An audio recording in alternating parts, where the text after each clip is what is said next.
अभिनंदन करें व कार्यक्रम की प्रस्तावना प्रस्तुत करें। Over to Charan sir, please. बहुत बहुत धन्यवाद ममता पारेख। सभी को सादर नमस्कार।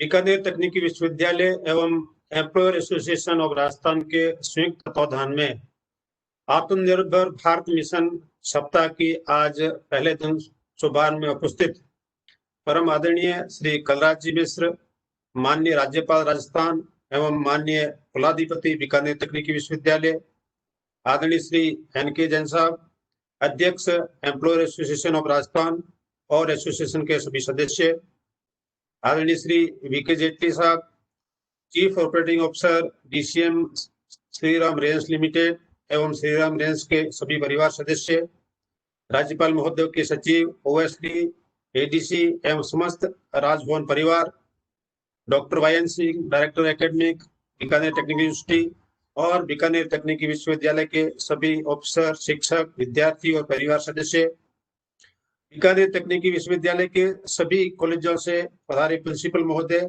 शिक्षक साथी एवं विद्यार्थियों, doctor Mamta Parekh, associate dean, industry institute relationship एवं संयोजक सोशल रेस्पॉन्सिबिलिटी सेल एवं उनकी टीम, इस कार्यक्रम के आत्मनिर्भर भारत मिशन कार्यक्रम के संयोजक मदन सियाग और उनकी टीम, और इस कार्यक्रम में शामिल हुए सभी महानुभाव विद्यार्थियों का मैं इस कार्यक्रम में हार्दिक स्वागत करता हूं। माननीय राज्यपाल महोदय ने हमेशा हमारा मार्गदर्शन किया है और उस मार्गदर्शन में जब जब भी व्यक्तिगत संवाद की बात कही है उससे हमने प्रभावित होके और इस परिवार के रूप में काम को आगे बढ़ाया है। उस नाते बीकानेर तकनीकी विश्वविद्यालय इस नए भारत आत्मनिर्भर भारत मिशन के नारे को साकार करने के लिए अग्रणी हुआ है और उसी की कड़ी में ये पहला साप्ताहिक कार्यक्रम का आयोजन किया गया है। मैं माननीय कलराज जी मिश्र का बहुत बहुत अभिनंदन करता हूं, स्वागत करता हूं और इस कार्यक्रम में शामिल होने के लिए आभार व्यक्त करता हूं। माननीय एन.के. जैन साहब हमेशा हमको इंडस्ट्री से जोड़ने के लिए और विद्यार्थियों को ट्रेनिंग और देने के लिए जब जब भी जरूरत हुई उन्होंने आगे बढ़ के हमको सहयोग दिया और इस कार्यक्रम में भी उन्होंने अपनी उत्सुकता दिखाते हुए आगे बढ़ के हमको प्रोत्साहित करने के लिए हमें शामिल हुए। मैं उनका स्वागत करता हूँ। माननीय वी.के. जेटली साहब जो हमेशा हमारे इंडस्ट्री से जुड़े मुद्दों के लिए शामिल रहते हैं, हमारे मैनेजमेंट के बोर्ड ऑफ स्टडीज के मेंबर भी है और हमेशा उनका सकारात्मक सहयोग हमको मिलता रहता है। मैं उनका स्वागत करता हूँ। माननीय इस कार्यक्रम की प्रस्तावना जैसा आप समझते हैं कि माननीय प्रधानमंत्री जी ने आत्मनिर्भर भारत का नारा दिया है और देश के सभी जिनको इस नारे के अनुरूप अपने अपने सामर्थ्य से इसको साकार करने की जिम्मेवारी बनती है। मैं समझता हूं कि शिक्षण संस्थाओं की सबसे बड़ी भागीदारी बनती है कि वहीं से एक विद्यार्थी तैयार होता है, वो पीढ़ी तैयार होती है और उस पीढ़ी की सोचने और समझने की जो दिशा है वही देश की दिशा तय करती है। इस भारत आत्मनिर्भर भारत की बात से बात यह है तो सबसे पहले आज जिस दिन इसको हम शुरुआत की है महात्मा गांधी राष्ट्रपिता का जन्मदिन, और मैं समझता हूं कि स्वदेशी का आंदोलन 1905 में जब उन्होंने स्वदेशी का नारा दिया, मैं समझता हूँ आत्मनिर्भर भारत की वो पहली शुरुआत थी। जब भारत स्वदेशी पे कार्य करेगा तभी आत्मनिर्भर हो सकता है और उसी नारे का प्रतीक के रूप में उन्होंने चरखा चला के और सबको प्रेरित किया और स्वदेशी उत्पादन को आगे बढ़ाया। उन्होंने गांव स्वावलंबन की कल्पना हमारे सामने रखी। उन्होंने कहा जब तक गांव आत्मनिर्भर नहीं होगा तब तक देश आत्मनिर्भर नहीं हो सकता। उन्होंने कहा था कि गांव में उत्पादित वस्तुएं गांव में काम आनी चाहिए। उन्होंने यहाँ तक ही कहा था कि गांव में अगर कोई घर भी बनता है तो आसपास 5 किलोमीटर के दायरे में जो वस्तुएं जो सामग्री बनती है उसी सामग्री से घर बनना चाहिए। उन्होंने यह कहा था कि अगर शहर गांव पे निर्भर होने चाहिए, गांव शहर पे निर्भर नहीं होने चाहिए। यानी हमारा जो कृषि आधारित पशुपालन आधारित गांव का जो स्वावलंबन का तंत्र है उसको विकसित करने की जरूरत है। उनने हिंद स्वराज की जो कल्पना रखी थी उस सारी कल्पना में भी यही बातें निहित थी। मुझे लगता है कि आज इतने सालों बाद जब आत्मनिर्भर भारत का नारा दिया गया, मुझे लगता है उसी कल्पना को आज वापिस साकार करने की जरूरत है। लेकिन आजादी के बाद में जिस तरह से देश में विकास हुआ, विकास की अगर हम देखें तो हर क्षेत्र में विकास हुआ है। बहुत सारे आयाम स्थापित किए हैं, लेकिन एक कड़ी जो निश्चित रूप से गांव के विकास की बात आती है, उस कड़ी को देखते हैं तो इस कोविड के समय में जब पता लगा कि बहुत से मजदूर जो एक राज्य से दूसरे राज्य सिर्फ 2 वक्त की रोटी कमाने जाते थे, तो हमको ये सोचना पड़ता है कि भारत का जो गांव का देश है, कृषि प्रधान देश है, उसके एक व्यक्ति को सिर्फ रोटी कमाने के लिए एक राज्य से दूसरे राज्य जाना पड़े, तो हमारी विकास की जो अवधारणा है उसको सोचने की जरूरत पड़ती है। मैंने अपनी उम्र में देखा है, मैं जिस स्थान से आता हूँ, बाड़मेर जैसलमेर से आता हूँ, बहुत ही अभावग्रस्त स्थित है और अकालग्रस्त स्थान रहा है।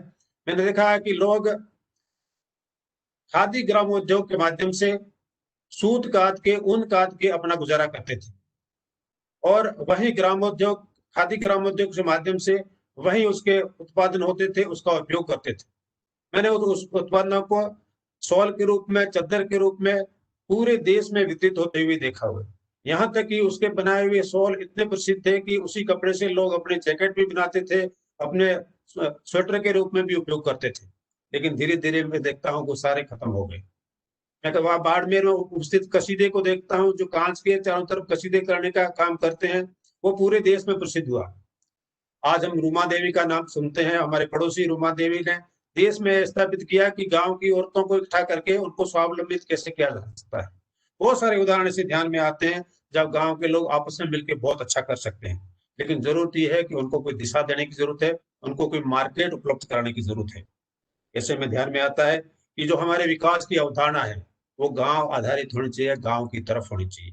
लेकिन लगता है कि विकास ने जिस तरह से गांव विकास की बजाय गांव का पलायन का रास्ता दिखाया, गांव का जो ट्रांसफॉर्मेशन होना चाहिए थे वो ट्रांसफॉर्मेशन नहीं होके विलेज की से शहर की तरह से ट्रांसपोर्टेशन हो गया।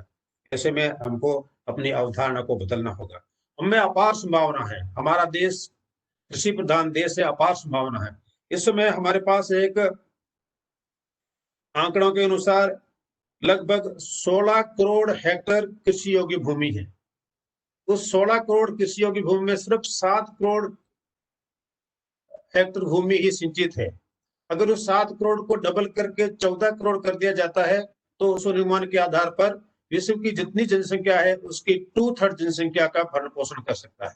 इतनी संभावना हमारे कृषि आधार देश में है। मुझे लगता है कि ऐसे में अगर हमारे विकास की डायरेक्शन कृषि की तरफ बनती है, उद्योग भी ऐसे स्थापित जो कृषि को प्रमोट करते हैं, तो निश्चित रूप से ऐसा संभव हो सकता है। मुझे एक उदाहरण ध्यान में आता है, हमारा एक विद्यार्थी जिसने इलेक्ट्रिकल में इंजीनियरिंग किया था, इंजीनियरिंग करने के बाद सोलर पैनल लगाने की कंपनी में काम करता था। कुछ सालों बाद मुझे मिला, मैंने पूछा, हालचाल पूछा कि दिनेश कैसे हो। उसने बताया, सर मैं ऐसे बीकानेर के इलाके में एक फार्म हाउस हमने 3 विद्यार्थियों ने मिलकर लिया है और उसमें हम अनार उगाने की खेती करते हैं। बड़ा आश्चर्य लगा कि बीकानेर जैसी जगह में, इतने गर्म जगह में वो पॉली हाउस के माध्यम से अनार उगाए। उन्होंने अनार उगाया, उसकी खूब अच्छी खेती की। 2 साल बाद फिर मिला, मैंने पूछा कैसा रहा। उसने कहा, सर अब हम इसी इलाके में देगी मिर्च उगाने का काम कर रहे हैं। मैं ईमानदारी से बताऊं कि मैंने देगी मिर्च का नाम सिर्फ एक एडवर्टाइज में सुना था कि नमकीन के अंदर देगी मिर्च डाली जाए तो नमकीन बहुत स्वादिष्ट होती है। जब पता लगा कि ये देगी मिर्च ईस्टर्न स्टेट्स में, आसाम वगैरह में होती है, वो बहुत ही महंगी होती है, 600-700 रुपए किलो होती है।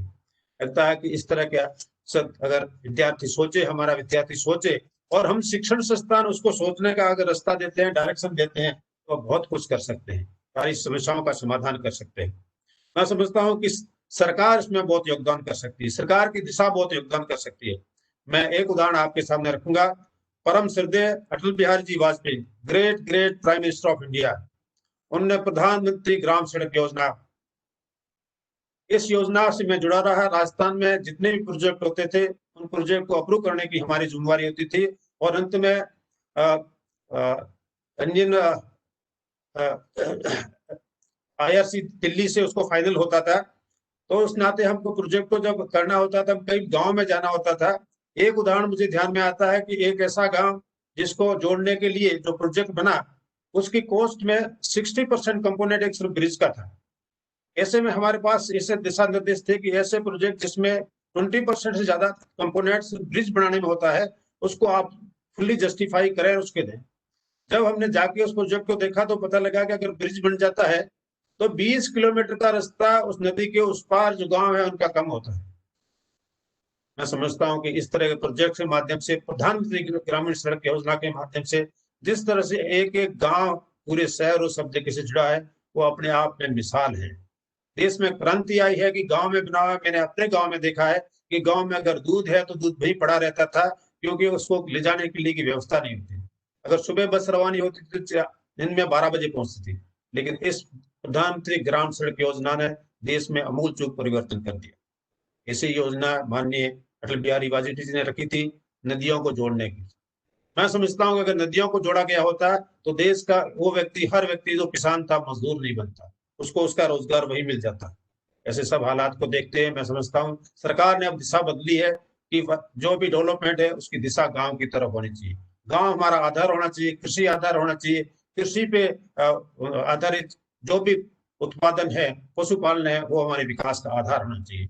इंडस्ट्री को भी उसकी तरफ अपने आप को मोड़ने की जरूरत है। मुझे लगता है कि ऐसे में हमारी शिक्षण संस्थाओं का बहुत ही महत्वपूर्ण भूमिका बनती है।